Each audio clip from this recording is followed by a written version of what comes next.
నేనే సత్యము, నేనే సంపూర్ణుడను, నేనే జీవుడిని, నేనే శివుడిని.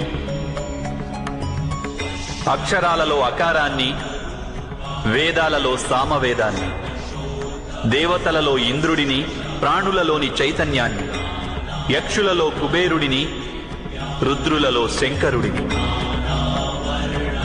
వసువులలో అగ్నిని, పర్వతాలలో సుమేరుడిని, అలాగే ఋషులలో భృగువును, ధ్వనులలో ఓంకారాన్ని, యజ్ఞాలలో జపాన్ని, వృక్షాలలో అశ్వత్థ వృక్షాన్ని, బుద్ధిలోని స్మృతి, మేధ, ధృతి, అలాగే క్షమ నేనే అయి ఉన్నాను.